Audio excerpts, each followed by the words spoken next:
Ito na ako sa waiting area. So, ayan. Gate D7. Tapos, ayan yung mga tao. Piling-pili lang yung mga tao dito. So, ayan. Pili lang talaga. Alam nyo, simula na nagkaroon talaga ng travelance.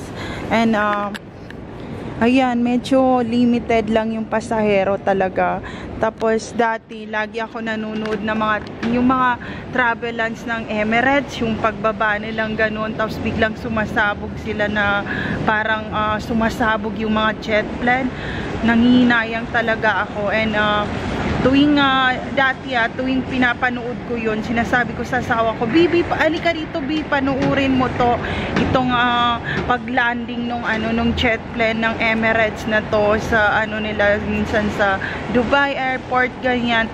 Galit na galit ang asawa ko, sabi niya sa akin, Bihi, wag mo nga panuorin yung travelance na sumasabog yung eroplano. Hindi ko talaga gustong makita. Ayoko, parang natutraumatize ako. And then, sabi ko, para makita natin paano yung paglanding nila, ganyan. Sabi niya, ayoko na mga ganyan na mga palabas, yung mga parang worst, ganyan. Tapos, kumakain kami, sabi ko, Bi, manood tayong Walking Dead, tapos yung parang bumpy na yan, na parang binabite yung mga tao, kinakagat, tapos ina-attack nila ng zombie, ganyan.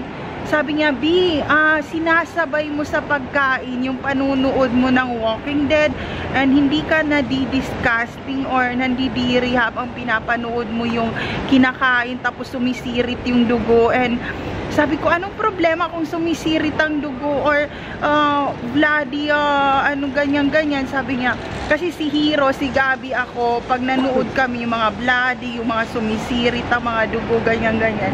Hindi siya makapanood, pinapagalitan niya kami. Sabi niya, Bi, change mo yung yung movie kasi ayoko nang yung habang kumakain tayo dito sa dining area, sumisirit yung dugo ng napapanood natin.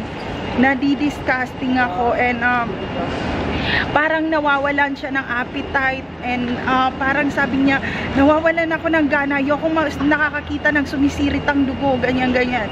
And then sabi ko, wala, okay lang, hindi kami natatakot. And nagtatawanan kami ni Hero, ni Gabi, ako. Sabi ko, more sirit pa ng dugo, ganyan. Sabi ko, bait, ganyan.